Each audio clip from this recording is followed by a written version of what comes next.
It was clear now we're both confused. So now we're walking on eggshells, I'm not in love.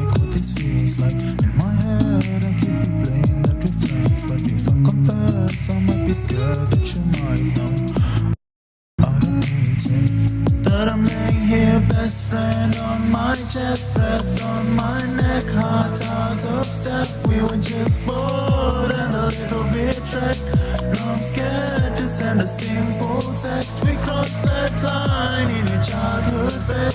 Pillow talk stuck on replay in my head. If this is wrong, I don't wanna forget, but I'm terrified I'll lose you now.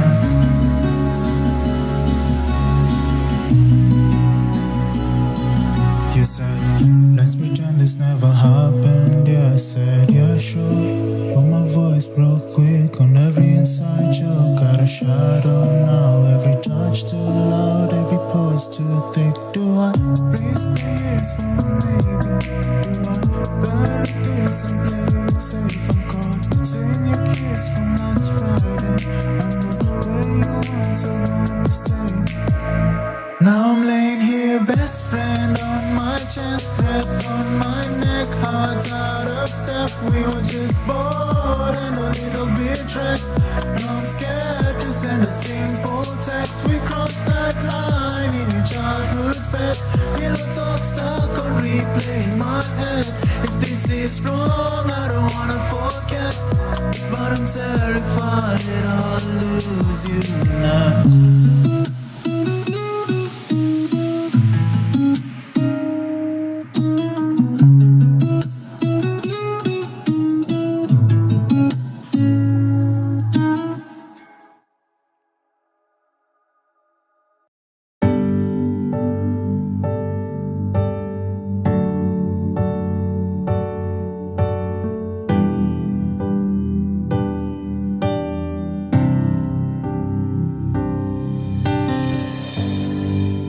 I sing this song because of you, because of the love you made me know is true.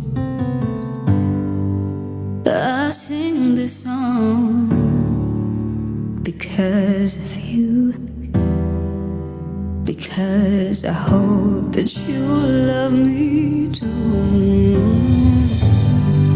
Your smile got the best of me, so I'm singing you this melody. And even if this life ends now, I know that I am happy with you. I'm happy with you. I know that I am happy with you. Your smile, your voice, I know that I am happy with you.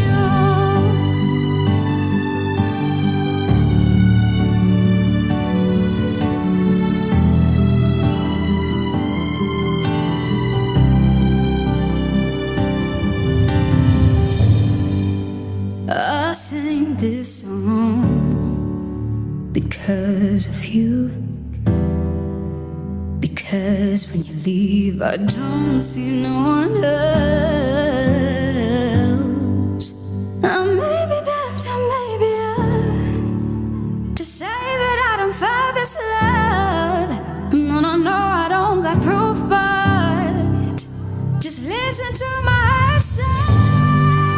Your smile got the best of me, so I'm singing you this melody. And even if this life ends now, I know that I am happy with you. I'm happy with you. I know that I am happy with you. Your smile, your voice, I know that I am happy with you. I'm happy with you.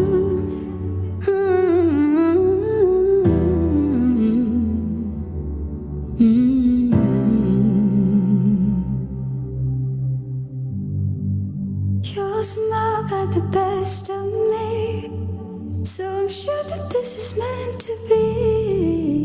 And even if this life ends now, I know that I am happy with you. from sunrise to sunset, all day and night. Power Radio. Arise and shine, ladies and gentlemen, boys and girls. Welcome to the Wednesday edition of the Power Morning Drive Show. Yes, if you're wondering, this is definitely where you make your mornings count. And my name is Wanyoike. I am your host. It's really good to see you. It's good to have you join us this morning. You're tuning in to Power Radio, where you tune in and power up. Yes. I'm very excited for our show today. And in a couple of minutes, I'm going to be letting you exactly what to expect. But before we get into all that, remember, the channels are open, waiting for you to come and engage us. You can get us on our social media handles. We are Power Radio across all socials. We are incidentally also streaming live on our Facebook, Instagram, TikTok. We also have, did I say Twitter? Yes, we are also on Twitter. Find us on our YouTube channel, that is PAWA Power Radio, and on our website at www.power254.org/Power Radio. And in case you also want to text in live and call us live, the number that you can do that is on 0748-379-231, and we will be absolutely incredibly honored that you could talk to us as well. Now, on to what I was promising you earlier. Today's show, of course, you know how we do it. If you are a newbie here, just hold on, because we will be telling you exactly what to expect. So we start off with the day's traffic updates. We need to let you know which routes you need to avoid, which ones you need to go and make your major means of transportation this morning. And then later on, we will get into a short newspaper review. And then after that, I am going to be joined by Miss Valarie Mutai. She's a young Kenyan who is a governance enthusiast as well. She is also definitely vying for senator in Bomet County come 2027. So yes, we are going to be looking at just especially with the recent transfer of power of the Nairobi County from the county level as a county level government, when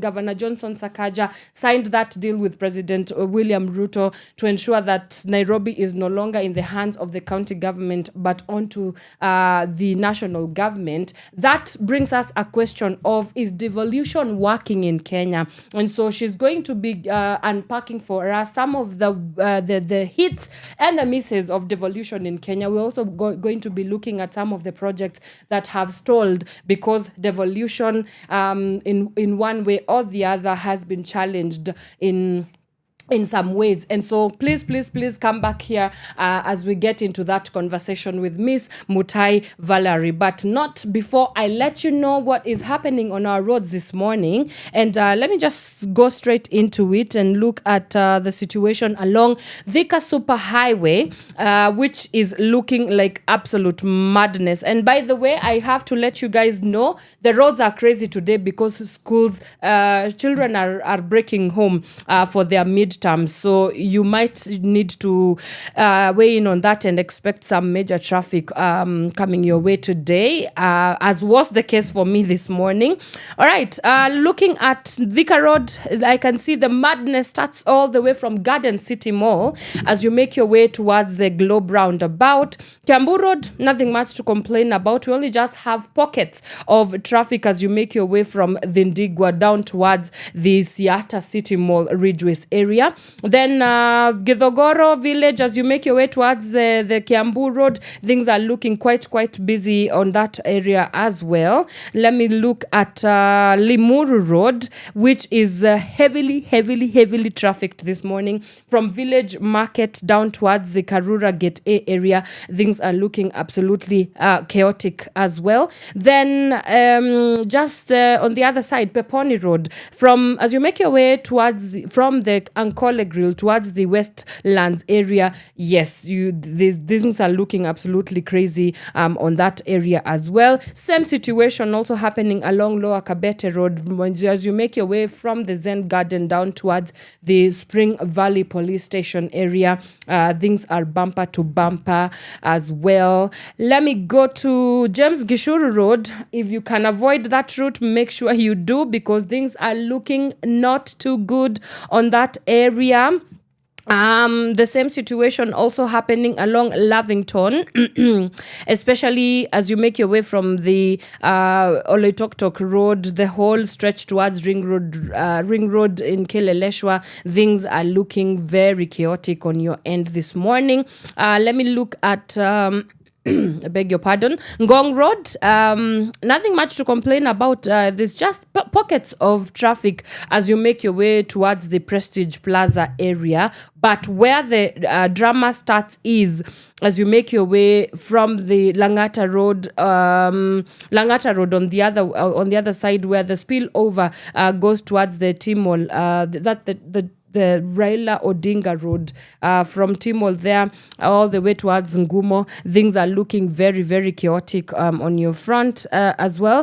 Uhuru Gardens down towards the Weston Hotel area, Wilson Airport, that whole area, things are looking like an absolute mess. Mombasa Road, there's nothing different. There's also traffic on that area, especially from the Gateway Mall down towards the Capital Center area, and just a little bit into the Nairobi West Hospital area as well. So in case where you are at and I haven't mentioned it and you would like us to know, please let us know. The hashtag to use is hashtag Power Morning Drive. We will take a quick music break. When we come back, we look at what is making major headlines with our newspaper review. So do not go anywhere. We'll be right back before you know it. From sunrise to sunset, all day and night. Power Radio. Hey, hello. You look familiar. Have I made up with you before? Let's just be serious. Kabla wanza tukunipo. Nionyeshe Insta labda nitakukumbuka hivyo. Oh, hey, hello. Sikuamini lakini ni kama nimeona ghost. Miezi mbili ndio maana siwezi pita kino. Na tangu lini ukaanza kuwa na story mob. Lakini walai siwezi mind tukienda drinks. Walai na beshte yangu bado takumit. Walai ni wapi ulienda for real. For real. Lakini walai siwezi mind tukienda drinks. Walai na beshte yangu bado takumit. Walai ni wapi ulienda for real. For real. Hey, my heart is there, my pride is there. Don't play, don't even dare. You don't play fair, so hey, there's something here, there's something there. Overlaid, it's like a different kind of weather. Hey, my heart is there, my pride is there. Don't play, don't even dare. You don't play fair, so hey, there's something here, there's something there. Overlaid, it's like a different kind of weather. Lakini walai siwezi mind tukienda drinks. Walai na beshte yangu bado takumit. Walai ni wapi ulienda for real. For real. Lakini walai siwezi mind tukienda drinks. Walai na beshte yangu bado takumit. Walai ni wapi ulienda for real. For real. Lakini walai siwezi mind tukienda drinks. Walai na beshte yangu bado takumit. Walai ni wapi ulienda for real. For real. Lakini walai siwezi mind tukienda drinks. Walai na beshte yangu bado takumit. Walai ni wapi ulienda for real. For real. Go fit, Allah. Go fresh, Allah. Lakin, bana. Lin West, bana. Go fit, Allah. Go fresh, Allah. Lakin, bana. Lin West, bana.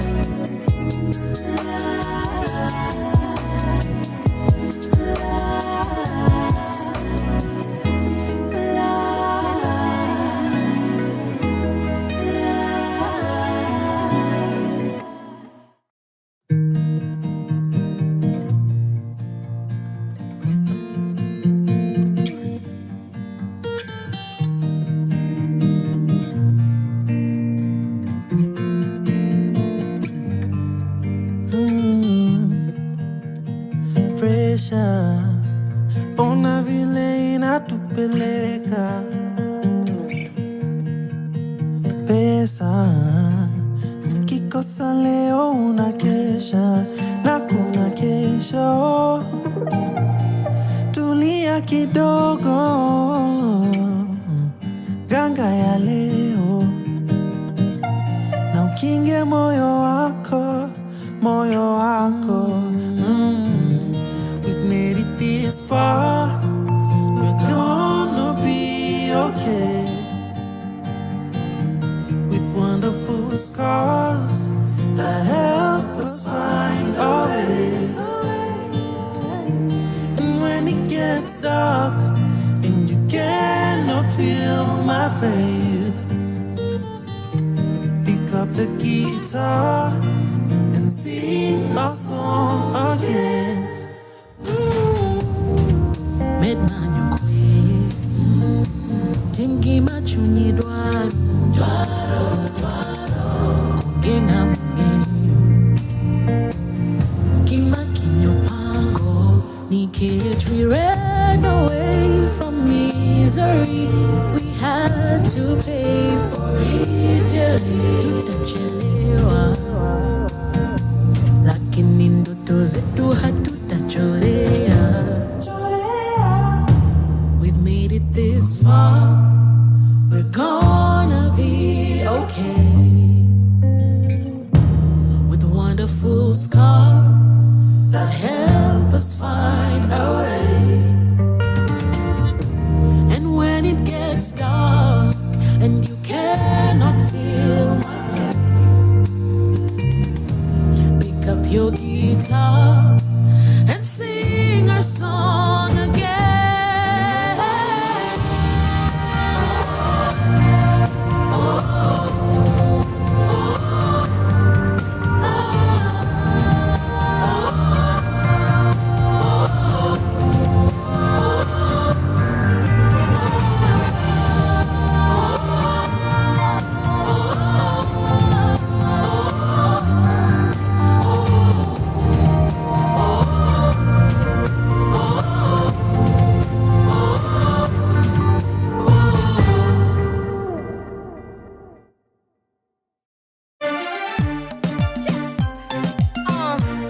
It's your girl SDL.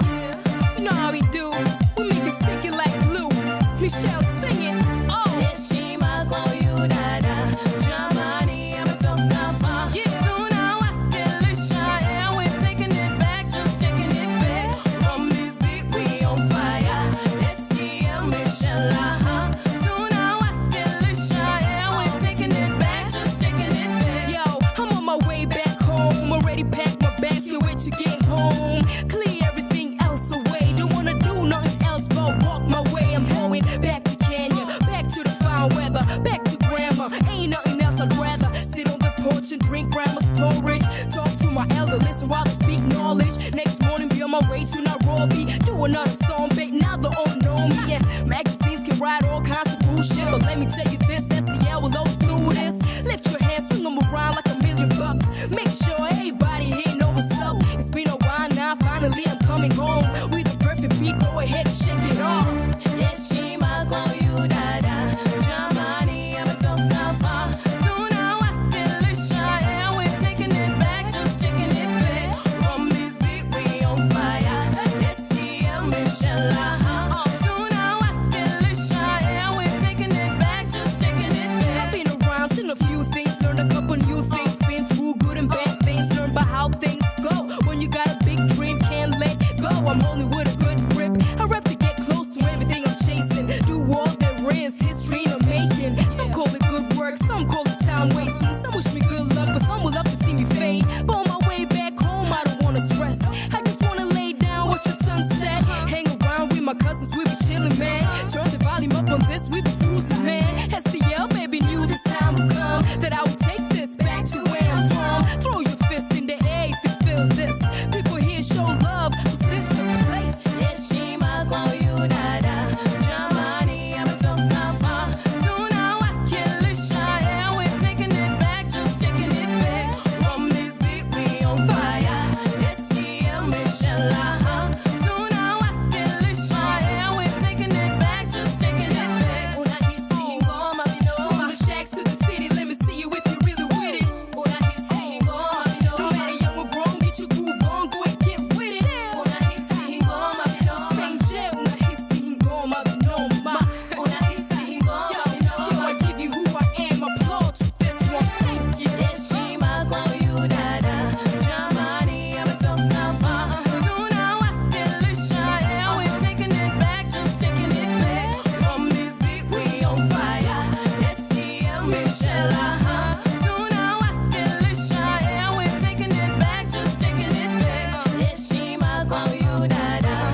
From sunrise to sunset, all day and night. Power Radio.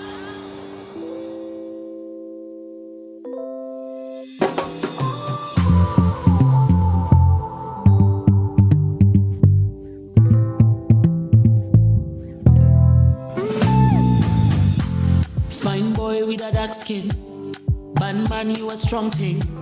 The way you hold your gaze from across the room. Your papa must be king, oh, and your mama must be queen, eh?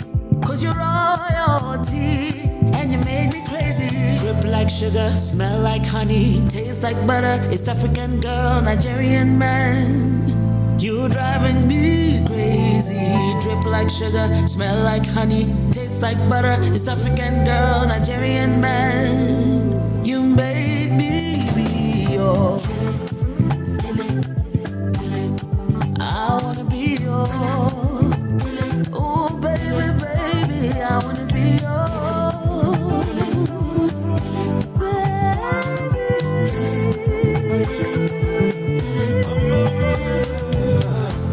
Fine girl from East Africa, original from the motherland. When you look at me, I see a destiny.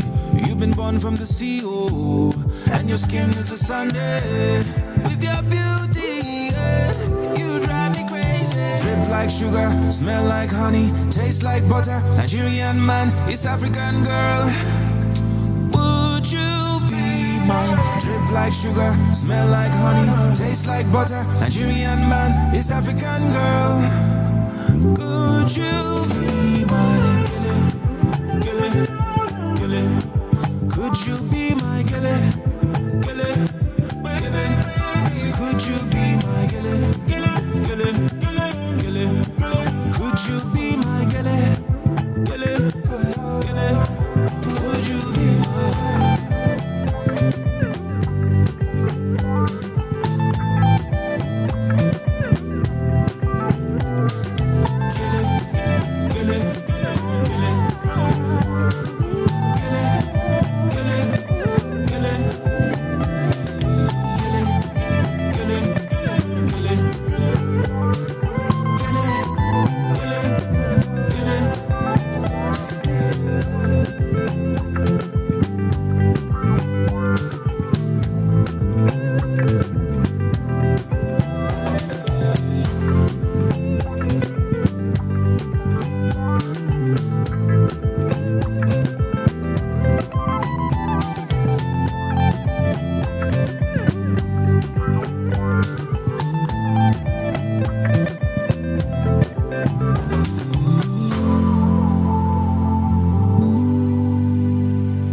From sunrise to sunset, all day and night. Power Radio.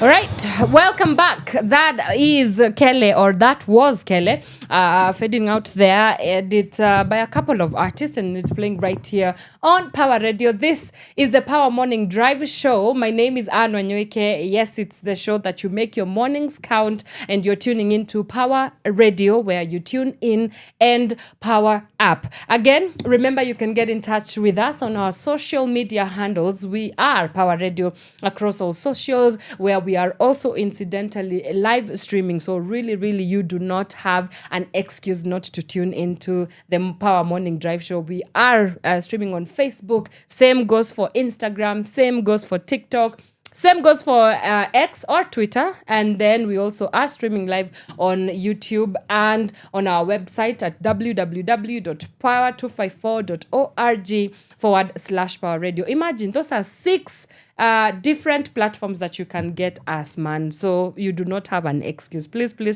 join in. In case you want also to texting or call in live, the number to get that happening is 0748379231. And let's get this kiki started. All right, my guest is already in studio with me. And I'm pretty excited to have her in studio. Please introduce yourself, let the people know who you are, and then I will let you know what we are going to do next. Thank you very much, Anne. Yes. I do appreciate this. Of course. And of course, you talked about making the morning count. Oh, yes. Coming in here, make my morning. Oh, amazing. You are the I'm counting it embodiment as a of this blessing. show. Thank you, Love thank that. you, thank Love you. that. Yeah. My name is Mutai. I am a resident of Bomet County. And of course, I am a graduate of biomedical science. I did medical laboratory science. But I have been very active politically. I'm an active citizen. And I've always liked it because when you're a youth and you're in that space, people get to see you and they get to understand that young people do have the power. Yeah. What they just need is to exercise it. Correct. Love that. Yes, and we will get into some bits of you being an active citizen later on. I understand that you are on the ballot coming soon. Yes. We are going to be talking a little bit about that as well. But really, it's good to have you. It's good to see you. And I'm pretty excited. So you have to lock in, guys, because we are going to be having a conversation about whether devolution is working. And actually, the genesis of this discussion is when I saw that Nairobi County is no longer in the hands of Nairobi County, that it has been acquitted by the state, acquiesced by the state. I thought that it's really good to assess whether devolution really is working, because it's definitely a question of control and power. But of course, to it is it's a question of devolution. So we are going to be getting into that conversation a little bit later on the program. But for now, let me look at let us look at what the papers are leading with this morning, and we start off with the Daily Nation. And some of the stories that they're leading with is the Russian mercenary. That's a story that is on the top cover page of the Daily Nation, and they're saying Festus Arasa Omwamba has tittered. Is that, how do you say that word? I don't know what that word is. Between notoriety and anonymity. He has engineered the ouster of a senator, battled fraud charges, and is now wanted for sending Kenyans to fight for Russia.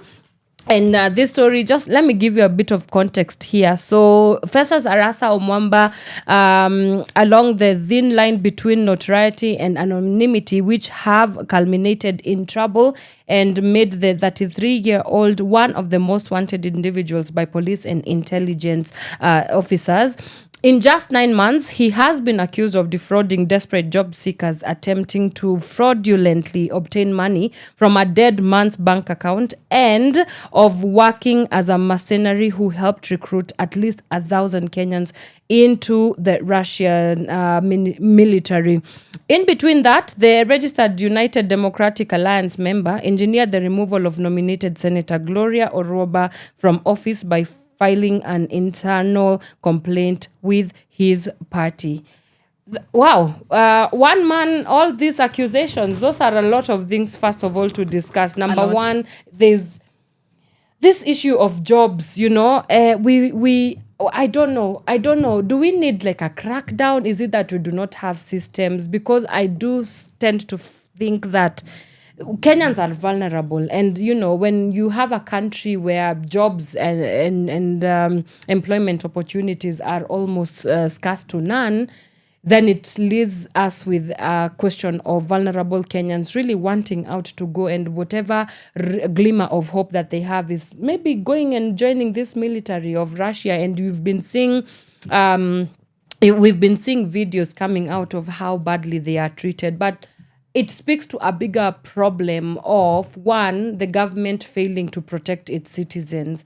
I don't know what you make of this entire thing, and how do we ensure that we move away from such malpractices? We normally say poverty is the enemy. And sometimes I feel that it is such a connotation that you only get to say it when something bad happens, right. Especially when somebody was very desperate to get something. Yeah. And they were played out of it. The thing here is that we do have agencies, government agencies that are supposed to protect people. Yeah. However, at the same time, the people who are perpetrating this kind of stuff are violating human rights. Right. In a way that you as a self, you as a person, you should have autonomy on the decisions that you make. But when somebody tells you that I'm going to give you a job, say to be a nurse or perhaps to be a caregiver or some sort, and then you get there and it's something else, it's something different, that is a person who didn't give you full information and actually deceived you. So that is a violation to autonomy and self-dependence. Yeah. Like, I feel that it wouldn't really be bad if somebody just told you directly, this is what you're going to do. Correct. But it is very bad when it is of fraud and deceit. And the thing here is, our country does not lack in policy. We do have policies in place. We do. On paper. But the execution and the implementation part of that policy is where it's way lacking. And the question that perhaps, like you asked, where are these agencies? Where are the people that we pay out of our taxpayers' money to do the work that they're supposed to do? Yeah. And the other layer of this is, so there is this Russian national who is a Rasa's friend. His name is Mikhail, what? These names, these Russian names. Mihail Lyapin. I just, excuse me, I am not Russian, I do not know. That allegedly he was deported last year on suspicion of running a rogue jobs syndicate. And also now the other layer becomes this, it seems as if it's a global syndicate. Where is the place of diplomacy, for example? Because now when two countries are colliding and are clashing, colliding in one way, but it feels as if it's an organized undermining of Kenyans' human rights, because you've seen like the horrible conditions of these people that go to these abroad countries to work. It's an absolute it's a scam. I have to say it's a scam. Yeah, Very it's a true. scam. Yeah. While of course we welcome investors into the country, and while we also welcome opportunities so that we can expatriate our people to go there, it is unfortunate that we are allowing ourselves to be exploited. And the worst part of it all is that we are actually allowing a person who is not even a Kenyan to exploit us. Yeah. And it speaks into the kind of power dynamics. Maybe this person, if he was deported the last time and you can still see that he's appearing in certain reports, it means that he has its roots here. Yeah. It means that there's some people who are enabling him, or rather collaborating with him to do such. And it speaks to the question of, are we projecting power as a nation? If people who are aliens can just come to the country and do whatever they want, if people can just come, record videos of people, go post them, go get money out of it. And of course, some things are being done, but are we projecting power as a nation? Do people respect us, It begs that question. It really begs a question of sovereignty, right, and autonomy. And I'm curious to see. I'm curious to see how this story goes. But also, on just a light note, these Russians need to stop with us. The other Russian dude who was we all know what happened with the Russian guy who was out here, first of all, recording. I don't want to make light of how serious that conversation was. You can't. Sex is if it was consensual and they were engaging in sexual activities that was consensual, I do not have a problem with that. My problem is when you start jeopardizing the privacy of these ladies and recording them without their consent and their know-how. I mean, that is something that I don't think we should be making light of. And I don't has anybody taken his case up? I don't know. I've not been. Can this person first be deported all the way from his country to here, just for him to answer some of these cases? Yeah. Of course, for if that person was Kenyan and was doing this in Russia, I'm pretty much sure that they wouldn't have even allowed him to come back to Kenya in the first place. For sure. Yeah. For sure. Yeah. And as much as we want to call it diplomacy, and I feel that there are certain things that we shouldn't, go down low or be diplomatic about. Absolutely. Yeah, it's a criminal offense. Nobody should jeopardize your identity online like that, especially like that, and not even be take accountability for that. Yeah, but okay, this Festus Arasa Omwamba guy seems to be quite a lot is going on because as you've heard me reading that according to the Daily Nation is that he also had something to do with the removal of nominated Senator Gloria Oroba. So my questions also become like who is he? I'm giving him a side eye. Is he a big fish? Is he a big fish? Exactly. Who is he working for? With who is protecting him? That something is not adding up in this story. I might just put on my FBI cap for a minute. For someone to do something so despicable to fellow Kenyans, I know, to take them to Russia to go and fight at the front. 1,000 jobs, you girl. Yeah, it means that is somebody who is closer to power, and they feel that they're protected because they can actually do anything. Oh my days, fighting for Russia in Ukraine. That's 1,000. This is not a story that will end here, but we have to move on to other stories. Sifuna open to alliance with united opposition. Nairobi Senator Edwin Sifuna has said his ODM faction will explore a coalition with like-minded leaders to craft a formidable machine against President William Ruto's re-election come 2027.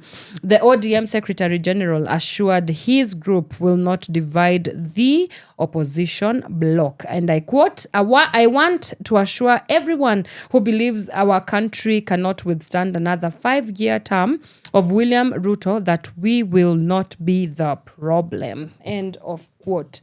Mimi ndio Sifuna and other short stories embattled. I have to say embattled because, we all know there has been some, he was ousted from being the Secretary General of ODM.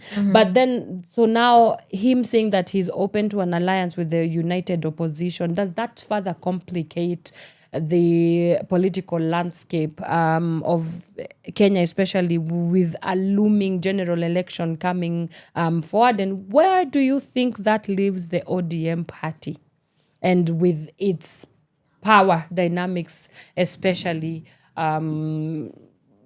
with the looming election come 2027? What do you think this does for the two political blocs? Oh, tricky, Anne. You see, the complication in the political landscape has always been there. Yeah. And actually took my time to read the constitution of the ODM party.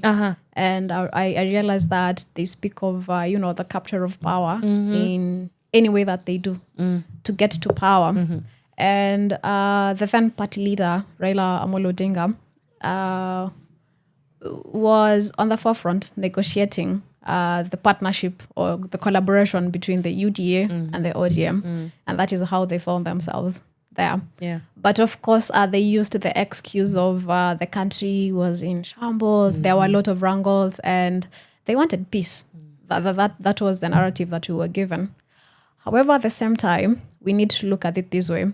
The complication all started when now a faction of the ODM seemed to be in the government, fully enjoying the benefits because they were even getting appointments. And it is not a bad thing for somebody from an opposition party to get appointed. After all, they are citizens of this country. However, then when the party seems to be being cut into half, the orange is being cut into half. We have the one that says, yes, we are in this government. The other one says, no, we are not in this government. However, we are following on the directions that have been given by the party, and there's an MOU that we've signed. You see, already there's that kind of confusion, and they're actually confusing members further. The future of the ODM, particularly, in my own view, I feel that if they back down right now from, say, supporting the government and join the opposition, they would actually even there would actually be a higher probability of them even producing a president, because the opposition politics in Kenya is very, should I say, palatable to people. People relate well to opposition. And as at now, if you look at the feeling of the people outside there, they are supporting people who are in opposition to the government. That's right. The future, of course, is young. I see that we have a lot of youngsters from the ODM attracting a larger mass. And they're talking to the people, really. People are following them. You can see even in the rallies. And that tells you that the future of ODM belongs to this side where the youngsters are. Yeah.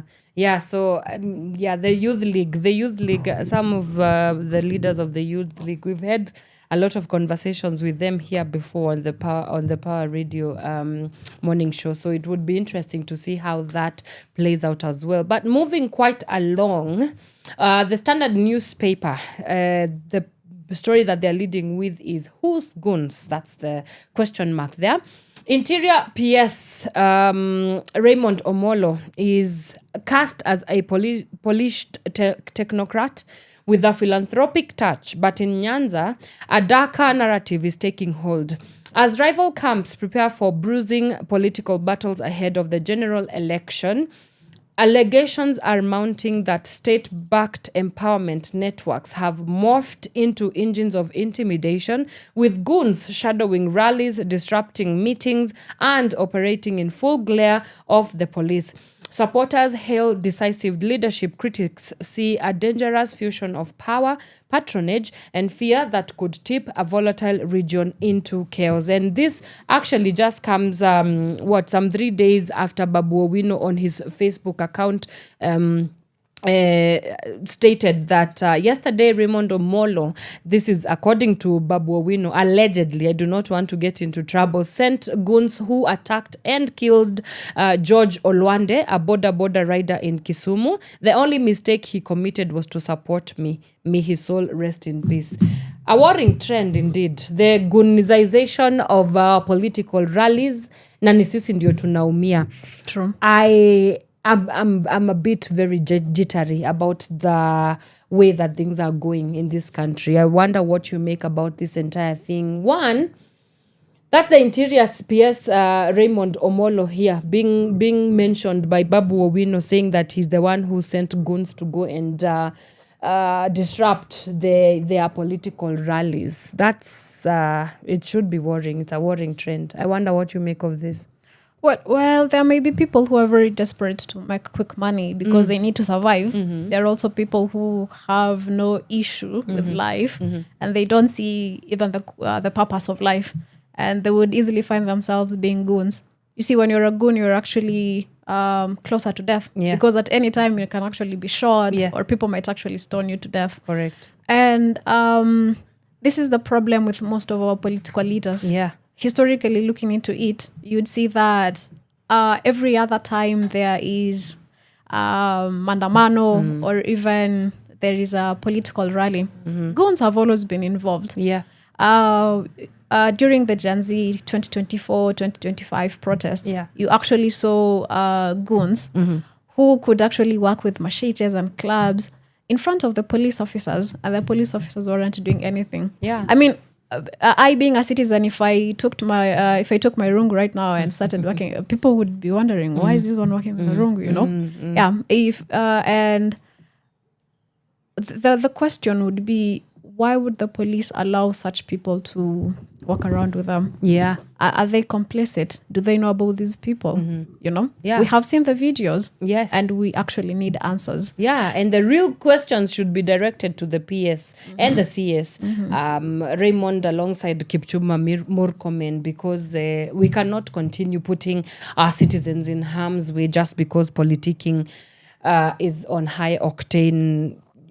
Just because we are in a high octane political marathon in this country. But very true. Yeah, but that leads us to the end of our newspaper review. In case you want more stories, please grab your dailies to get a full scoop of what the papers are talking about. And for now, I want us to take a short music break. When we come back, we get into our conversation today. So last week, the governor of Nairobi, Johnson Sakaja, signed an almost 80 billion Kenya shillings deal with the President William Ruto of transferring the management of Nairobi County into the state, or rather the national county. And yes, it's definitely sinister, but also bigger than that.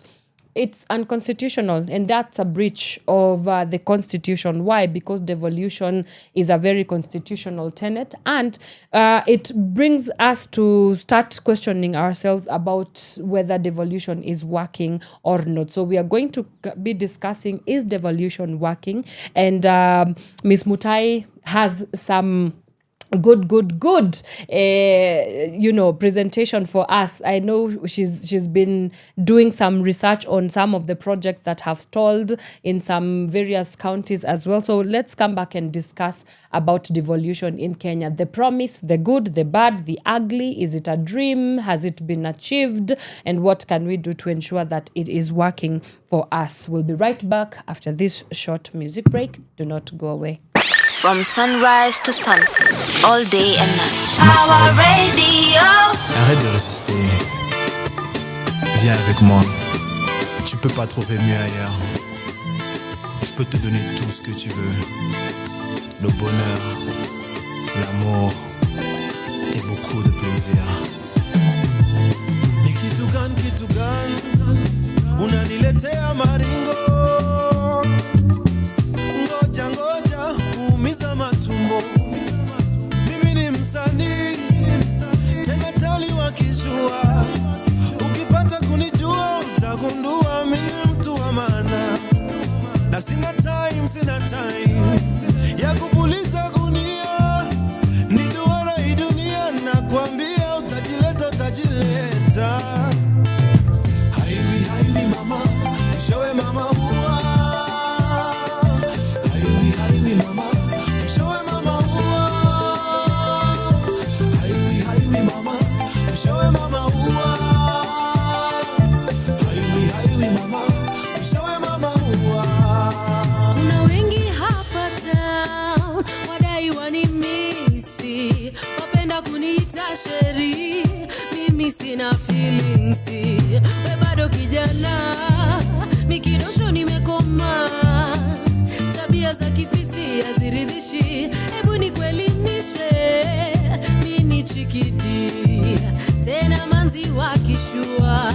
Ulizia utaambiwa we ni jina kubwa. Oh no please, kaka haitawahi kuwa. Hai kaka haitawahi kuwa. Hai kaka haitawahi kuwa. Hai kaka haitawahi kuwa.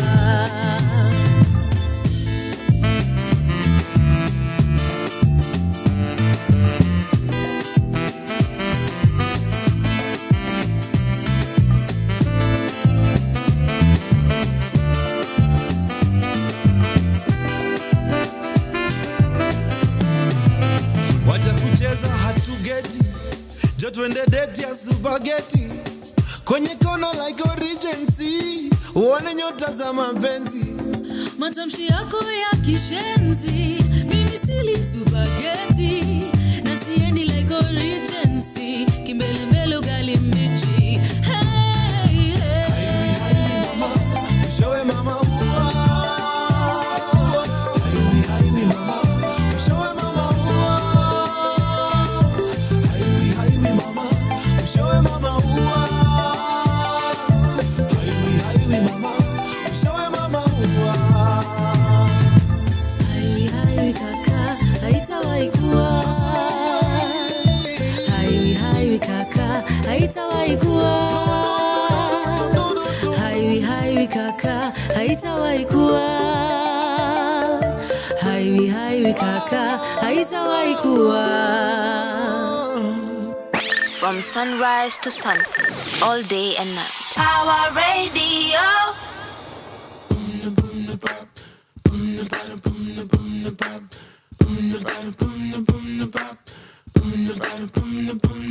I don't wanna know.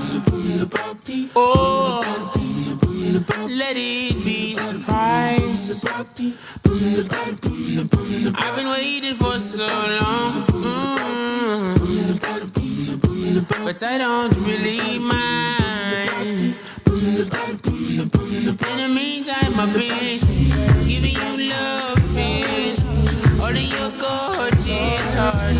Water your garden. Water, water. Giving you love, all in your garden. I know.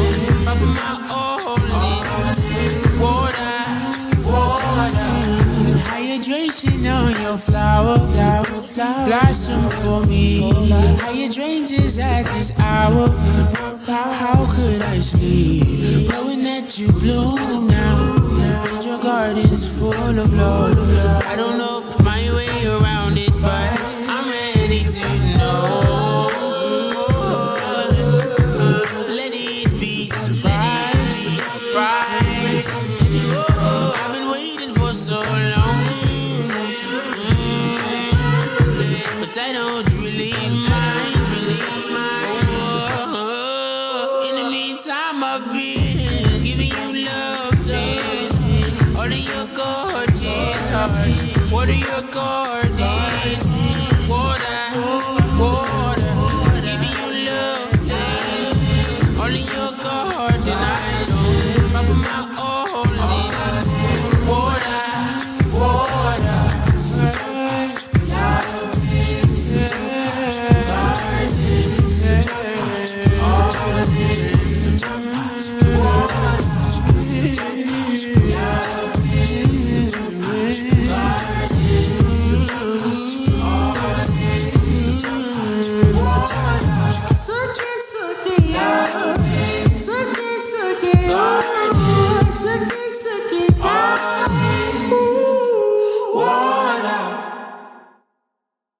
From sunrise to sunset, all day and night. Power Radio.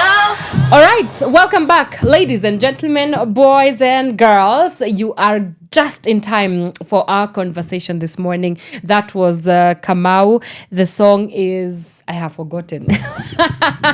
Anyway, the show must go on. Right, I'm still here with my guest, Miss Mutai Valarie. She is vying for, guess what? Senator, Bomet County, yes. Women taking up positions of power is something that I absolutely love. It's a favorite thing of mine, but we are going to be talking a little bit about that later on the program. But today, the main focus of our conversation is devolution working. We're going to be looking at the good, the bad, the ugly, the promise of devolution, the dream, the reality on ground. Has it worked? We are 15, 16 years into the new, it's no longer a new constitution. It's 16 years old. But we're still sort of figuring out how does this devolution thing work. So yeah, let's get right into our conversation. So I'm just gonna go right into it. Do you think devolution is working in Kenya? It is working. Tell us. Not at the rate that we want, but it is working. Mm-hmm. We have so far seen 3 transition governments for the 2013, 2017, and 2022. And for all this, they've always come with their own goodies and problems, you know. Of course, the reason why devolution was brought in was because people felt the need for exercising their power close to home. Yeah. The need to feel that they were represented even at the very local government. Of course, in Kenya, we used to have the local governments. We used to have the district commissioners, you know, the district officers, the village elders and all that. Correct. But then that kind of devolution was more of decentralization. It was more of moving a load of work from the national government to the local government. It wasn't really anything to do with autonomy or control of resources. But now with these counties that we have right now, they have control of their resources. They have also a certain kind of autonomy, though it has not been exactly achieved because most of the county governments are still heavily dependent on the national government for fiscal support. When you look at the 2010 constitution, what do you think the original plan of devolution was? Well, the original plan of the devolution was to democratize power to the grassroots level and also for people to get to identify themselves with the diversity that is in the county. And apart from that, it was also to spur economic growth. Because you see, a person who, if I'm, say, the president of the country, I might not per se understand what is happening, say, even in Bomet County. Therefore, this kind of devolution works in a subsidiarity way, where they say, let the person who is capable of doing something, as long as they're competent, do it at the lowest level. And this constitution came to solve that. It proposed to solve that. It was also the issue of enhancing public participation. That is why we have the county governments. But then the question right now is, how has public participation exactly been enhanced? You see, people, yes, they're exercising their power. They're getting to elect their MCAs and their governor. But then when it comes to public participation, has there been any framework to do exactly that? And also, there was also the problem of people feeling that, they were marginalized and all that. So at least the counties came to solve that. However, we have come to turn our counties into tribal cocoons, where if I'm from Bomet, then I'd say predominantly that is a Kipsigis. If you're, say, from Murang'a, that is predominantly Kikuyu, Yes, we pride in being of a certain tribe, but we don't pride in being tribal. Right. Let's take it back to Bomet County. Yes. And because I know this is your county of origin, so you definitely have some more context as to what happens within the context of devolution. In the way that things are done, especially when you look at even the county integrated development plans, what they're called the CIDPs in short, when you study how the projects that are executed, if at all they ever get to be executed, is there like a framework for accountability, one? And secondly, do they actually get to be actualized? Well, the framework for accountability lies with the members of the county assembly, because they get to audit the use of funds by the county government. That is the framework for accountability. Of course, the constitution says that people can get to practice their power directly or indirectly through the representatives. For direct accountability, we have seen a lot of people even take it online, saying that there's this kind of road that was supposed to have been constructed already, but it hasn't. Or there's this ECDE school that is supposed to have been constructed. Yes, it was constructed, but it is in poor shape, people get to practice that. However, it is not taken into... there's I should say, a kind of a smaller impact felt because the people in positions don't take that direct accountability mechanism seriously. And as for the MCAs, we don't particularly get to have full information on whatever went on. You see, most of the time, even in democratic spaces, you'd probably rely on open governance. And it means that we get to even the proceedings that are happening in the county assemblies. But that do not really happen. And when they do happen, less people are interested in it. I don't know, maybe because they're long and boring and all that. But yeah, in the county integrated development plans, there are accountability frameworks. So there's always a two-sided coin. There's the promise of devolution was to be able to bring services to the people, right? Whether it comes to, for example, hospitals with health, whereas health is a devolved function of government. We also have education. It's also devolved when you look at how it has been put together.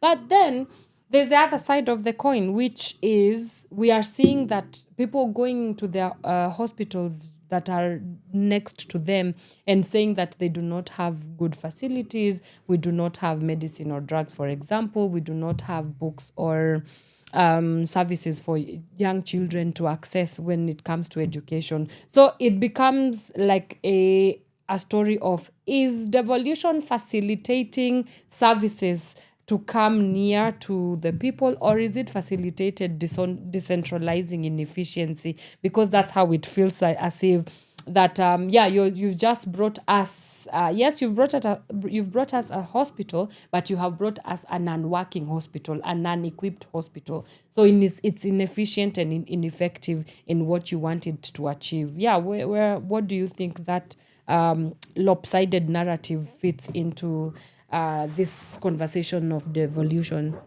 When you talk about transferring of inefficiencies, that really is something that is happening. It is real. Number one, because counties do not receive funds in time. So you even find that if in case somebody was supplying something, they wouldn't get to supply it. And you see, we devolved health, we devolved water, we also devolved education, but for ECD, homecraft, and this child care centers.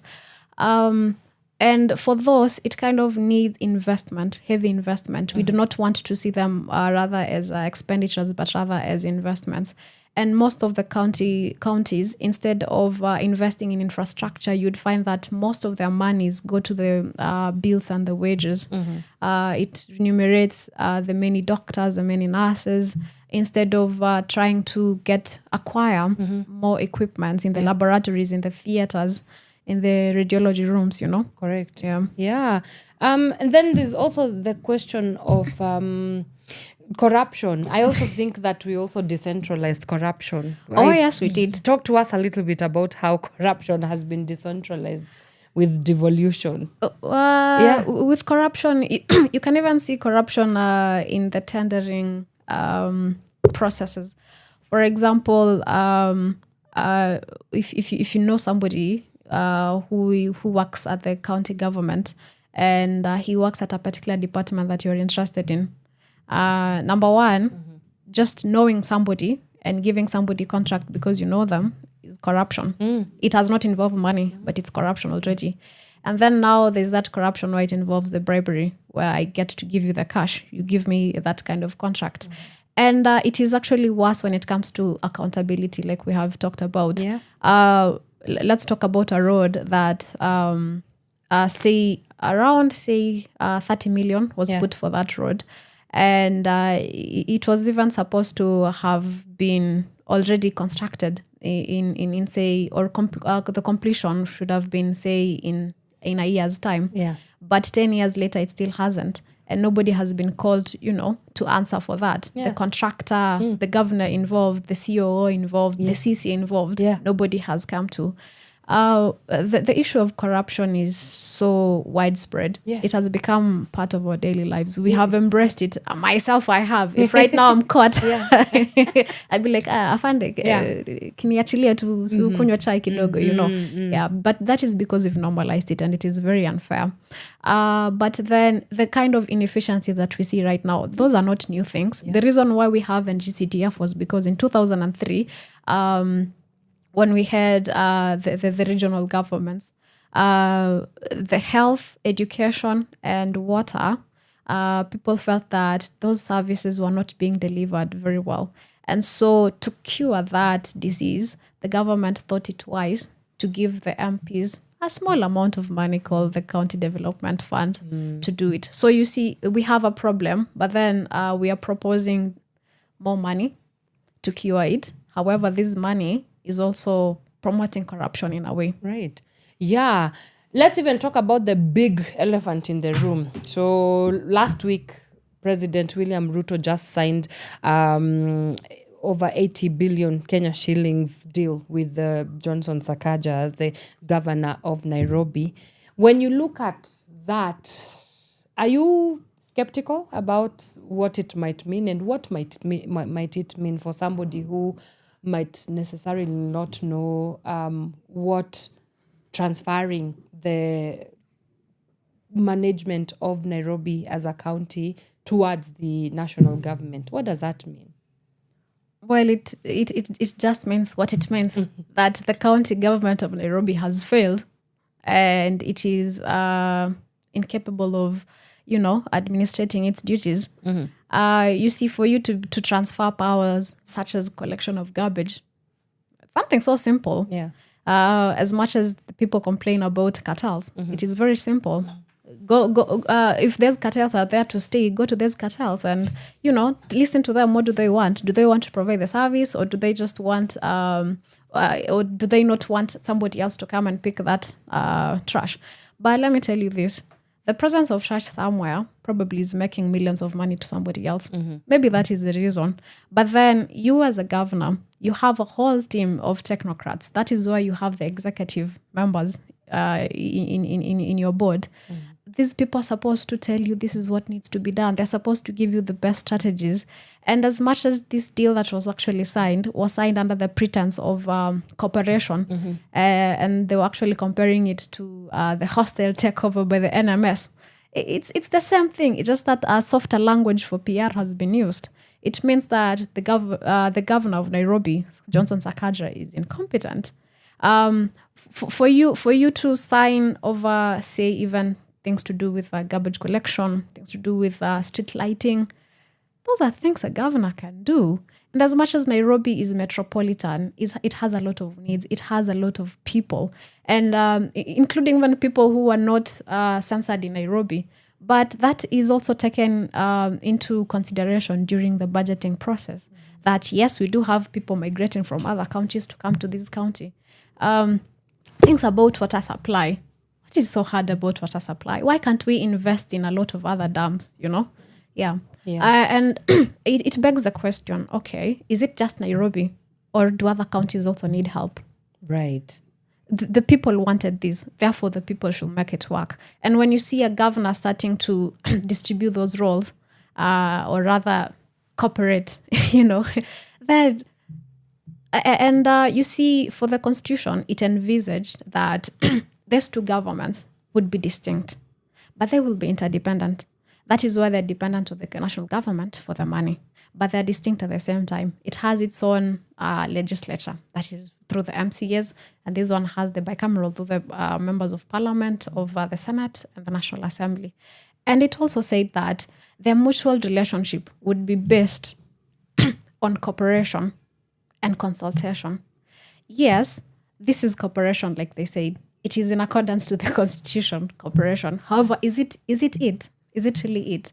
And why is the national government? The question would be, why is the national government so much interested in helping Nairobi County government when in fact most of the other county governments need help too? Right. You touched on a very important point earlier, which is cartels. What do we need to do with these cartels? I don't know. I do not know, because in one way, I think they are really, really undermining development. And it's not only when it comes to devolution, but across the board. Cartels have been quite the bane of existence for most development lives in this country. How do we go about curbing them? Agriculture, cartel, sales, there's a cartel.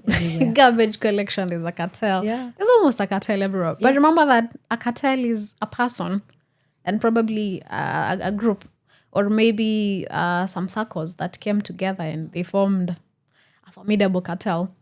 But these people, hakuna mkate ngumu mbele ya chai. These people, like I said, if we should all agree, the reality is they are cartels, and there will always be cartels. These cartels, just have a sit down with them, understand what it is that they do want. If you need to make some concession, if there's something that you need to concede for them to be able to allow you to do your work, then do it. But at the same time, you have the power. The people have given you the power. You have even the system in itself. Use that system to get your way around the cartels. Yeah. And there are menace. The other time, even before the county governments, we used to have cartels for maize. There was even a time when you try to, I could hear my grandparents say, leo tumejaribu kupeleka kwa national cereal boards, lakini nasikia already ishaja. And they've taken over everything. They've taken over the livelihood streams. and people are actually suffering because if you look even at the agriculture, if you are doing your farming and all that, this produce now needs to go to the market. But before you even get to the market, there is a cartel already for the position that you're going to set up your thing. And it's not even by the national county government. No. Somebody owns there and it's a public space. That's a cartel already. Yeah. And it's unfortunate. Yeah, we might need a whole other public order to just make sure that we are regulating these cartels. But so let's now go qua ground.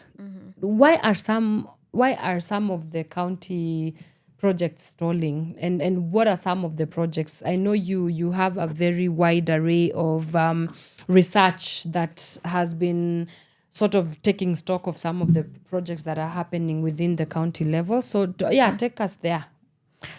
Okay. Let me take you to my home county. Yes, please. Yes. There was a time when the former governor, Isaac Ruto, he started the construction of this beautiful, beautiful stadium. And of course, we all know that stadium is enjoyed by young people because they get to go there, play, grow their talents, grow their skills and probably make money out of it. And it would also attract, more people coming to the county just to maybe see games, and probably the county would make money out of it.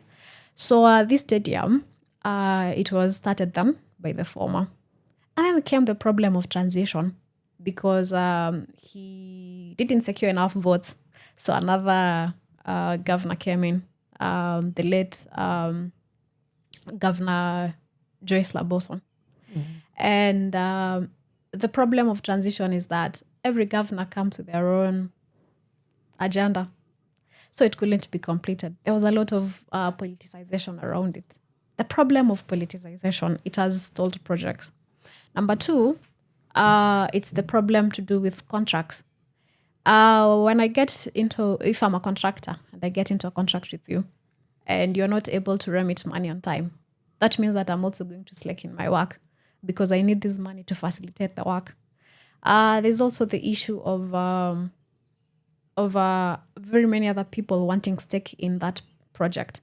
Yeah, corruption, because they want to make money out of it. So that would obviously stall this project. So you can imagine that a project that was started years ago is still there, actually getting old, and it's not being used because it has not been finished yet. But for you to actually be able to finish this, you might actually need extra money than the intended amount of money that had been set aside. And that is just for the stadium. Now we have the access roads. If you go to my village, that is I have two villages, villages. So let me talk about my village called Kimasa. It's in Sotik. You get there, you find that the access roads have only been tarmacked halfway. So the feeder roads that get you into these access roads are in bad shape. Some of them they have tried, they have put some maram, so it's not that muddy at all. But again, this maram, they used some really sharp rocks. You can actually feel the tread when you're walking, It's that bad. And even for these tarmacked roads, if these heavy vehicles pass through, you can actually see them part the road. You can see that the road gets destroyed in just a few months. So that talks about the quality of the roads, the quality of these access roads. And one may argue that not a lot of people have motor vehicles in Mashinani, and maybe they particularly do not need to use the roads. But again, if we had these roads, many other people will be able to buy lorries so that they can put their produce and transport them maybe to other counties. And that would spur development in the process. And at the same time, now this becomes the issue where maybe the people in Bomet would prefer something simpler than roads. Maybe they would prefer a slaughterhouse, the abattoirs, or maybe they'd prefer that the government of the county do a cattle dip and all that. I know that is a problem with devolution. Depending on what you want as a people, that is what you get to have. So again, I have to come back to the things that you're bringing up, because they really will have to make us understand how do we go about this devolution question. Politicization. How do we go about depoliticizing development in this nation? Because we were at a forum last week in Kajiado County, and the same question was brought up to the MCA, the area MCA, and I'm not so sure that he gave a definitive answer as to how do we go about it. I do understand that development is a political issue, but I do not understand it being politicized, as a highly politicized issue. Okay, let's look at it as development is a need. You need this development for you to grow. Therefore, that means that you would be dependent on the person who is supposed to bring that kind of development. So number one, if the person wants to, cling on to power, they would keep promising you this road. They would keep doing it half, so that every other time they come and tell you, simtanipatia niwamalizie. The need to recycle leaders brings that kind of politicization. And at the same time, the politicians are realizing that investments should be put where they're likely to be high yields. So you'd find that they'd probably take a road. Maybe this road had been intended for a certain village. But then for this village, they don't have a lot of people. Or maybe they do have a lot of people, but already those people are inclined towards the person. He will obviously take this development to the other village or the other sub-county where he doesn't have popularity, so that he can gain popularity by it. Already that is politicization. And it also gives, it actually gives room for people now to get to start talking about, it. They will say, sasa ona ule, sasa amepeleka nini. At the end of the day, there's just a lot of words that had been thrown around, a lot of people saying a lot of words. And you see, humans are very emotive people, they get to involve themselves in the emotion of the policy instead of the policy in itself. So you find that a lot of county policies zina slide too. And then because you've concentrated on mbona wale mbona sisi, And that is just how the politicization works. Right. And, Morara Kebaso, there's a time, I think that's how we knew him. He used to go on ground by just taking stock of what's happening in terms of whether there's the progress of a road, the progress of a hospital, the progress of a school. Does he still do that? I do not know whether he still does that. But I think it goes to bring us to a question around the citizen awareness of what is happening with them, with their counties, especially when it comes to devolution and the progress of some of these projects. So one, should we all turn into being Kebasos? Because I think he really did a good job at that. Now, was it sustained? I'm not sure. Did it end into, for example, if he showed us today that there is a road that has been stalled, if I go back there 1 year later, will I find the road actually completed? So there's a question about sustaining the momentum. But yeah, should we all just become Kebasos in one way or the other? But secondly, more than that, I think the question that I'm speaking into is accountability from the citizen level. Yeah, how do we go about that? Kebaso is just one example, but how do we go about holding our leaders accountable in ensuring that they are delivering on the projects that our taxes should be, in fact, availing to us? Well, right. Just like the Constitution envisaged, that people would get to exercise power, and there would probably be enhancement in public participation in the exercising of the same power of the state. The truth is, this power boils down to money and how money is used. Because even at the end of the day, what is majorly discussed in most of the parliaments is money. It's not really policies on any other things, as much as those are still there. Now, I don't feel that it is good for us to turn our citizens into detectives, really, as much as we speak about accountability. That is, I'm an advocate of open governance. And Kebaso did a great work he opened eyes of the people. I do not know what he's doing right now, but whatever he's doing, I'm sure that it is for the good of the people. And I hope that, he continues to do what is best, When it comes to civic accountability, you talked about the County Integrated Development Plan. Not a lot of people know anything about CIDP. And not just CIDP, maybe CIDP is very big because it's more like a 5-year strategy, A lot of people don't get to acquaint themselves with even the annual development plan. And it is not their fault. You see, most of these documents, they are not publicly displayed in the portals of the county governments. Yes, they might be there.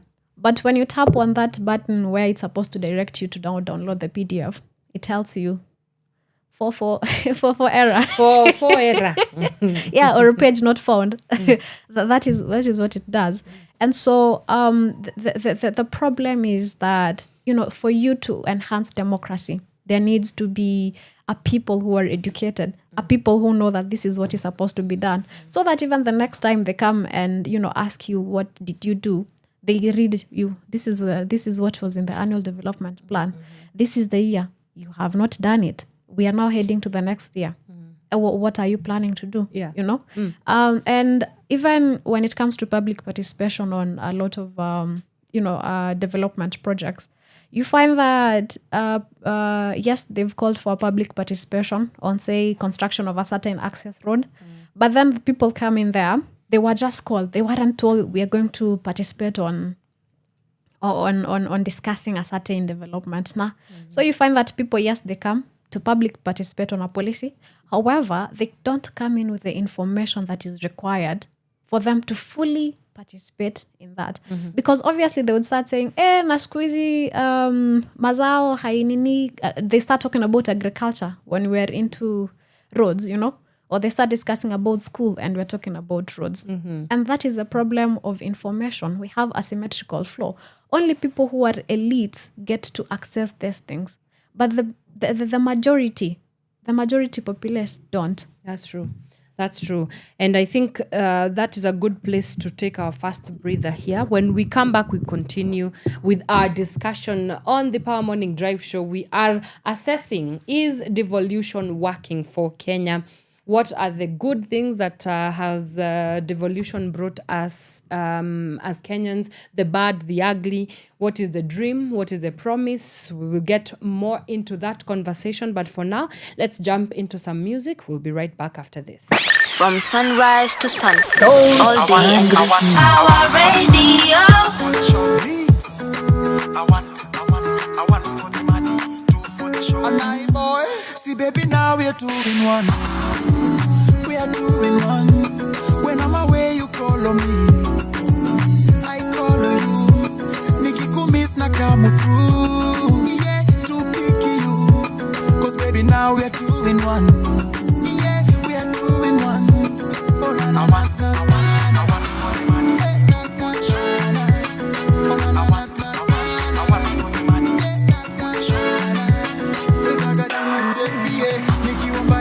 Concentrate. Oh baby girl, you got a hold on me. Kuku hata kidogo ndani every day. Baby wacha mchezo ebu come my way. You make a grown man sad for sure. Kaujajua mami now you know. Ukiwa nami wanishika mo. Ndani mpaka kwa roho. Oh baby come slowly, go slowly, yeah. My electric shock won't shock you. Come slowly, go slowly, yeah. See baby now we are 2 in 1. We are 2 in 1. When I'm away, you call on me.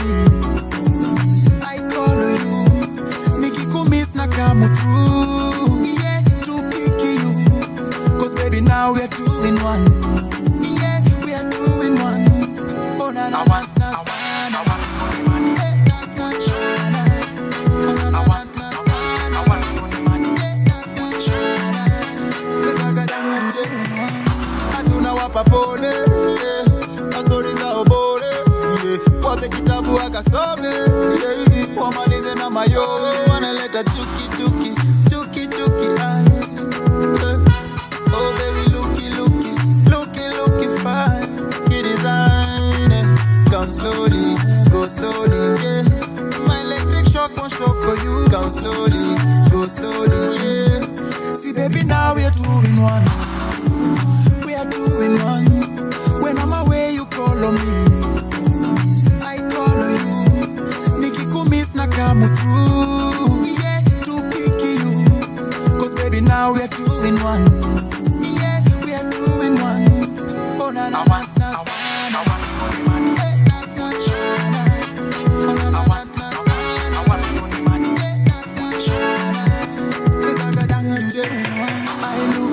Baby, you did give me pole. I feel you, baby. You feel me, pole. Everything about you, baby, I'm loving it. Show this. Oh, you complete me, I complete you. See, baby, now we are two in one. We are two in one. When I'm away, you call on me. I call on you. Nikikumiss na come through. Yeah, to pick you. Cause baby, now we are two in one. Yeah, we are two in one. Oh, na na na na. I want for the money. Na na na. Oh, na na na. I want for the money.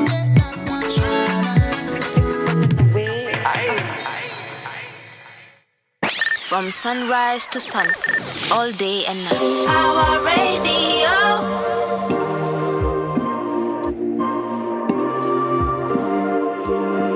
Liquid is solid, of course.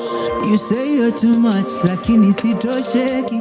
Nikiendelea hivi nitableki, but I wouldn't mind. Juu vile ninacheki, stories zako nitawacha nikidedi, maybe. Na maboys wanisaka wanipati, ni mapenzi moto kila pande. Nikucheki toka Monday hadi Monday, I can't get enough of it. Na maboys wanisaka wanipati, ni mapenzi moto kila pande. Nikucheki toka Monday hadi Monday, I can't get enough of you. Uko ready, jumi niko ready, can't get enough of you. Niseme nini, ndo niamini, I can't get enough of you. Uko ready, jumi niko ready, I can't get enough of you. Niseme nini, ndo niamini, I can't get enough of you. Oh, I can't get enough of you. Oh, I can't get enough of. Wewe ndo my medicine, you're something from a movie scene. Just the touches, just enough, my daily dose of dopamine. Tell me unachotafuta, usinijenge ukuta. I can say again and again, I can't get enough of it. Now my boys wanisaka wanipati, ni wapenzi moto kila pande. Nikucheki toka Monday hadi Monday, I can't get enough of it. I never get enough of you. Uko ready, jumi niko ready, I can't get enough of you. Niseme nini, ndo niamini, I can't get enough of you. Uko ready, jumi niko ready, I can't get enough of you. Niseme nini, ndo niamini, I can't get enough of you. Oh, I can't get enough of you. Oh, I can't get enough of you.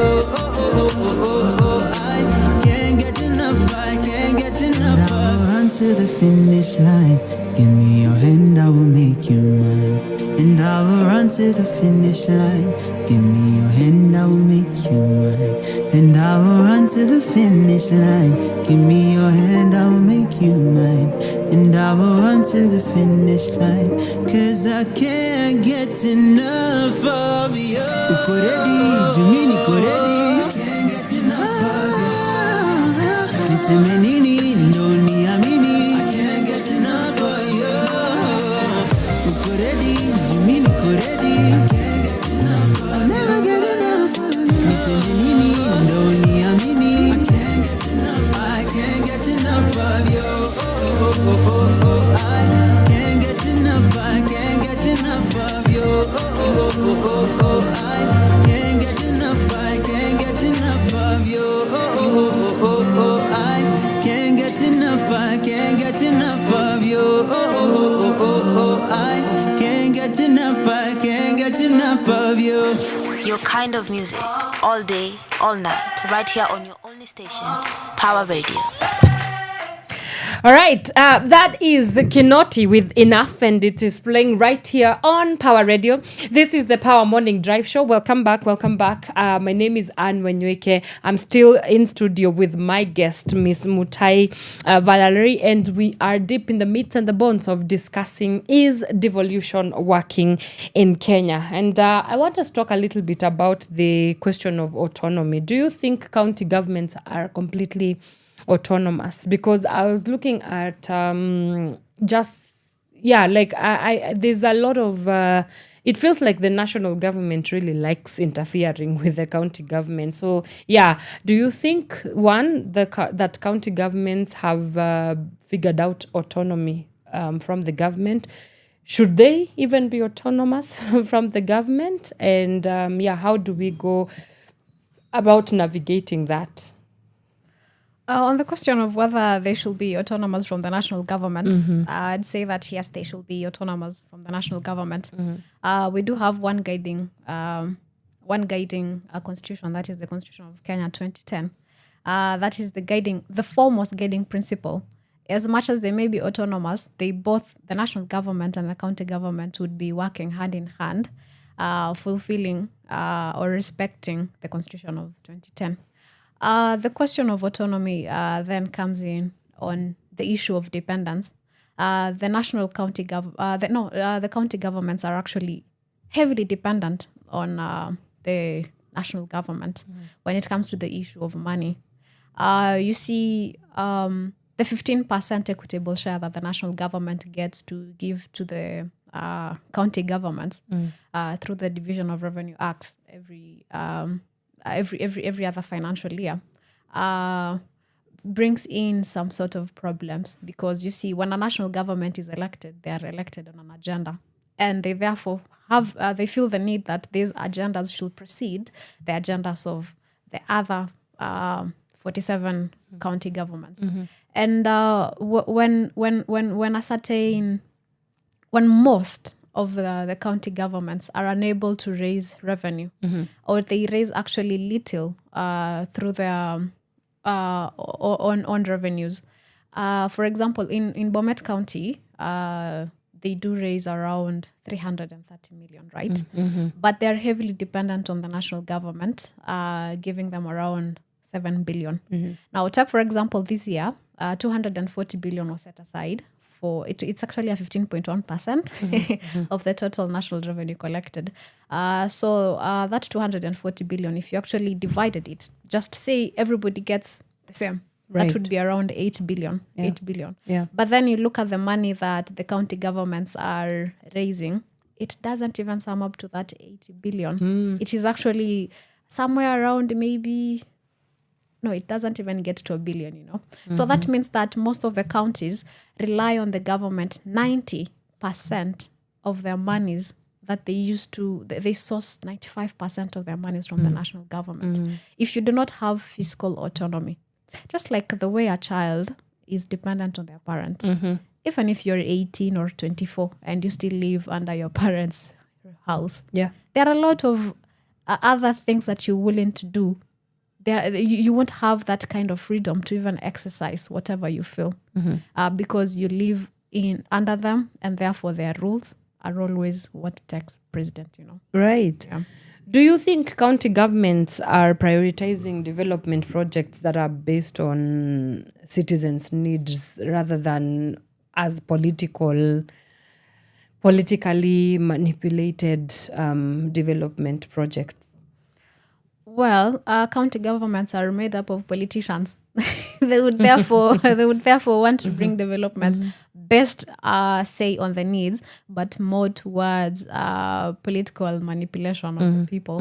And the issue here is that even when you look at those kind of developments, if you look at the if you look at the money that this county government now has, now let's say a county government has 100 shillings, right? In this 100 shilling, they're supposed to put at least 30 shillings into infrastructural development. But that does not happen, it is even no longer a question of whether it is whether people need this development or whether it is for political manipulation. Most of the county governments, they end up during the budgeting processes, of course they do say, oh, we are going to need roads, we're going to probably buy more equipments for hospitals, or we're going to drill more boreholes, or maybe more dams, construct more dams. However, they would come later and revise it and say, hatujalipa walimu wa ICD, hatujalipa watu wa craft, hatujalipa what do we call this, the pending bills, hatujalipa loans and all that. So this 30%, that at least the 30% that was supposed to go to development of infrastructure, it will be reduced probably to 10%. And that is why we have a lot of access roads not stalling, because of the money that was this road was supposed to tengenezwa, say, by around, let's say, even 10 million. Let's just say 10 million. But then at the end of the day, this 10 million has been revised down to, say, around 8 million. That will obviously give you a stalled project. Right. Yeah. And even just talking about the financing of county governments, like, for example, in the US, I understand that the federal government is the one that finances the national government. So it's here we have bottom up, there they have here we have bottom up, but it's a completely different kind of bottom up, because the monies come from the federal government into the state, while here it's from the national government into the county governments. Yeah, and that sort of seems to, I think it works for the US, but I don't know. Do you think it would work here? Well, you see, for the US, and just like you've put it, the state governments gets to fund, like, the federal government, right? So you find that among us, these 50 states, they have their own kind of great autonomy, actually. And just allow me to define devolution. Yes, please. Devolution was never really defined what it really is. So the architects of devolution sat down and they told themselves, okay, let's say that devolution is a form of decentralization, but it is characterized by sharing of resources and sharing of powers. But these lower units would have greater autonomy. Greater autonomy and greater control. But then the National Transition Authority at that time, during the 2010, 2013, and 2013 to 2016, of course, they did their own auditing of the capacities of each and every 47 county boundaries that were set. And they realized that some of the other counties didn't even have, the level 4 hospitals. Others were just dispensaries and all that. So while they were trying to look at, okay, so each and every county, yes, we have to devolve certain functions, right? But now what we have to do is devolve them slowly. Now, the national government up to date has remained the controller, or rather the tax collector of the activities that give more money. But for the county governments, they've only been given to collect, say, on licenses, the trade permits, the liquor licensing, the parking fees, hospitals, like what do you call, when you go to the hospital and then you have to kind of pay some money maybe for consultation and all that, So as you can see, it will even be impossible for our county to even collect at least some money that they can depend on without having to strain themselves, or even if they have to strain themselves, they can get at least a smaller percentage from the national government. And the thing about the national government is that there's always delays in the treasury. You saw some time back when the COG, the chair of the Council of Governors, head to Goma. Wakasema, no, we want the money because we have been waiting. Our projects are stalling. The contractors are complaining. The hospitals too, they do not have medicine and all that. So that is the problem. As long as you do not have that kind of fiscal autonomy, as long as you do not collect your own revenue, and your own revenue does not sustain you when you collect it, then you can't practice.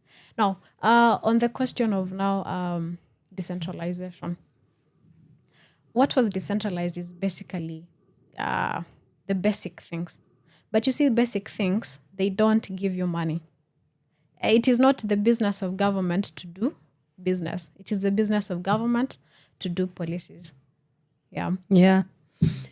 So as we wrap up our conversation, I have to talk a little bit about you vying for Senator of Bomet County. And I know it also ties into our conversation for today about devolution. Why are you running for Senator again? Yeah. Well, I'm running for Senate because I'm very passionate about devolution. It is a subject I would really wish to learn more about it. Yeah. Because I do believe that Yeah. counties have greater potential. Only if we prioritize devolution of a lot of other agencies, a lot of other resources, a lot of other things. Yeah. So you will come back here and ukisha skiza ground, you'll come back and tell us your manifesto. When are you launching your campaign? But we truly wish you all the very best. Thank you. I do appreciate that. Yeah. So as we wrap up our conversation, we've talked a lot about financing, autonomy, what is working, what is not. What would your parting shot be for anybody that is listening to this, and maybe 3 points takeaway from this conversation? Yeah, like should we invest more in devolution and making it a priority point in terms of the implementation of our projects? Should we where should we start investing in devolution? Yeah, as we wrap up our conversation. Well, not just investing, say, money, but also investing our energy into devolution. The truth is that if we invested our energy into devolution, at least we would have a lot of people, being accountable for a lot of very many other things. And to be honest, devolution has brought the government closer. It has brought the services to the people closer. Therefore, we should pay more attention. We should have the need to educate ourselves more, sensitize ourselves more about what the county government is, what it is up to, what they are up to, what is their vision and all that. Because if we do that, you wouldn't even need to depend on the national government, a government that it will be hard for you to reach. You can always just, walk tip to the local center and meet your CEC and ask them what is going on. So if we don't invest our energy into the county governments, then it is going to fail. And it is something that was fought for since since independence up to 1998, when they now started drafting the idea of, having these devolved units. Yeah.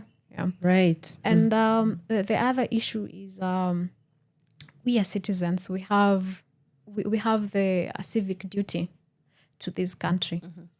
Already the devolved governments are in the constitution. And perhaps they're there to stay. If right now you have to subject people to a referendum of whether they want the county government to stay or not, they'd probably say, we want it to stay. But they might say, we want it reduced. I don't know. Maybe the young people feel that the county governments should be reduced in a way so that it can reduce a lot of spending on remunerations and wages. But at the same time, they feel that, it should stay because we see the benefits. So we really need to look into it, try to make it work. Right. I've forgotten, there's something I wanted to touch on, which is the literacy gaps for the public. You did mention that not a lot of people would know even the terms CIDPs, even devolution up to this point. How do we ensure that we are proactively creating spaces for Kenyans to have access to the information in regards to what is happening qua ground with devolution? Nice. Yeah. And let me just be honest. Yeah. And I hope that my voters won't take this. When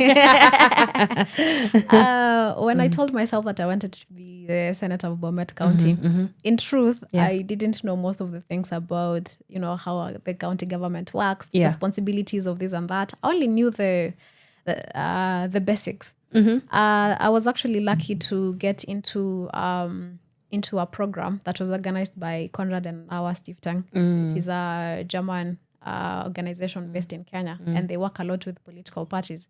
And they were having this event, or rather workshop, and they were teaching people on public policy processes.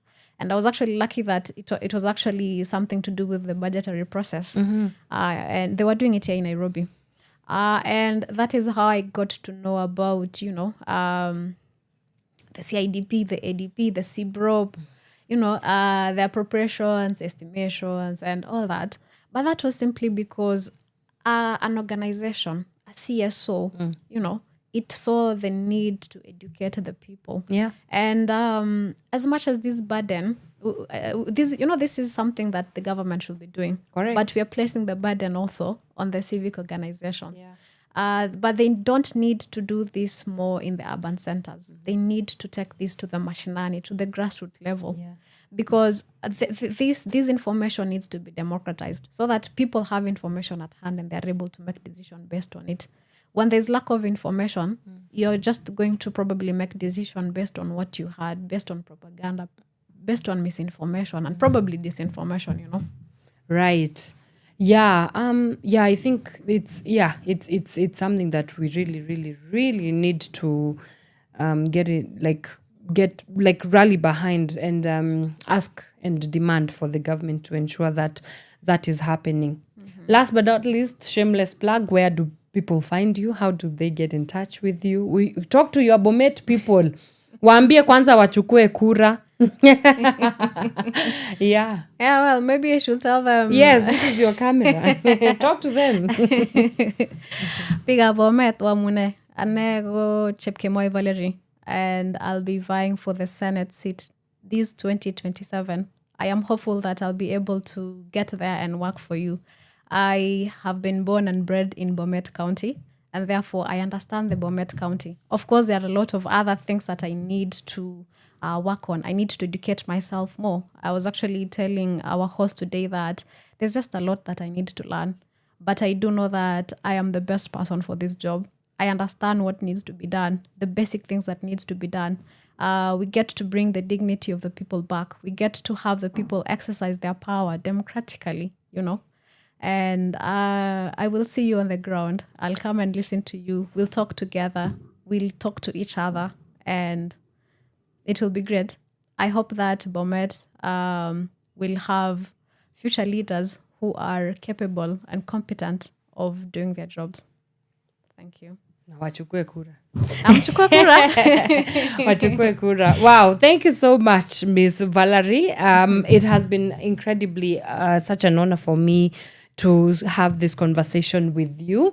Please, when you start hitting the ground running with your campaign, we would like to have you again. I will appreciate. We discuss your manifesto. We grill you so that we know that our projects in Bomet are not going to stall under your senatorship.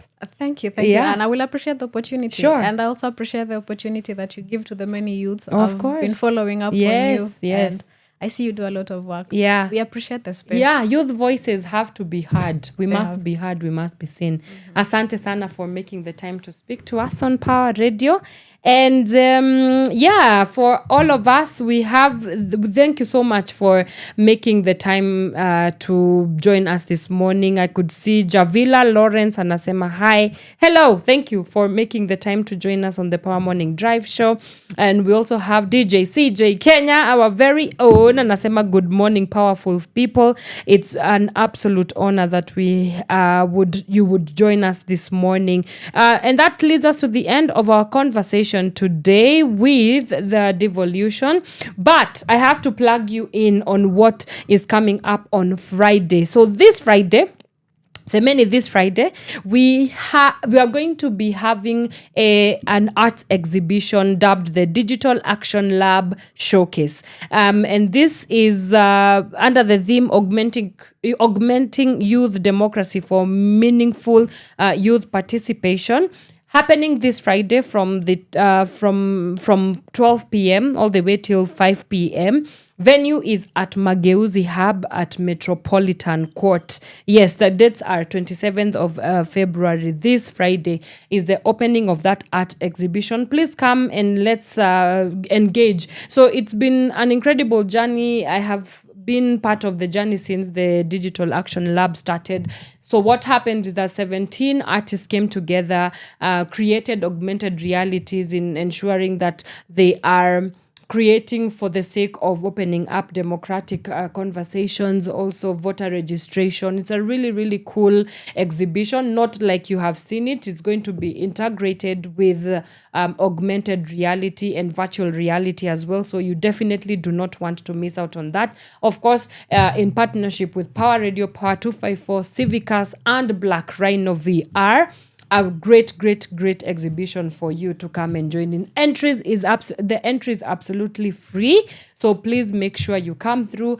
Tell a friend to tell a friend. Let's come and let's engage in this amazing day of the digital democratic art exhibitions. And guess what? Power Radio is going to be live on location, so please and come so that unaweza tuma salamu pia. It's a good opportunity to get to network if you're a creative, if you're an artist, but also if you are an active citizen that wants to see innovative and inventive ways that you can consolidate technology for the sake of civic participation. This is definitely your chance to come and engage with us. So I will catch you on Friday live on location at Mageuzi Hub. But until then, it's a goodbye, and make sure you catch DJ CJ and Elijah Moz tonight for the Gift of Gab show as they bring you everything that has been happening within the Kenyan hip-hop scene.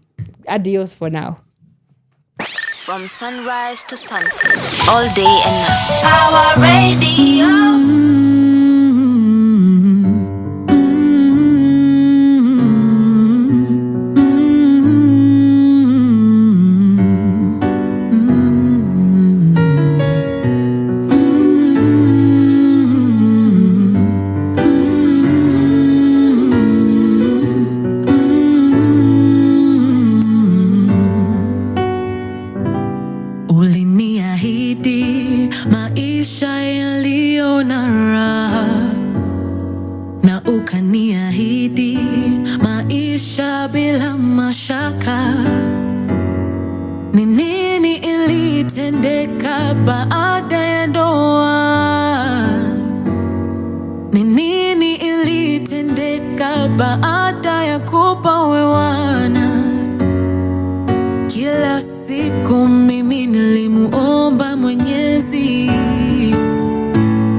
When you promised that I would be your one and only lady,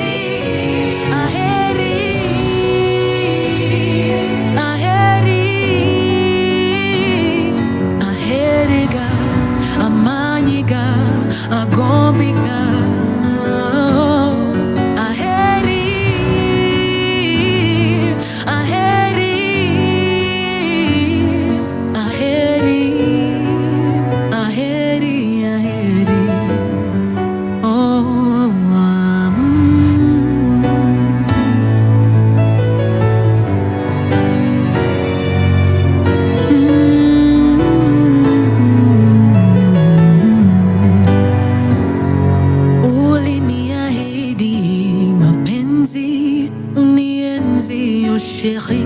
Na mimi nikakuahidi mapenzi wenye faraja na dhiki. Ni vipi sasa sikuelewi? Shida sio masikini dadi, mapenzi pilipili tena kageuka shubiri, lakini bado nakupenda, sitawahi kuacha, tufurahie pamoja, hata kama kwa boda boda, bado nakupenda.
From sunrise to sunset, all day and night. Power Radio.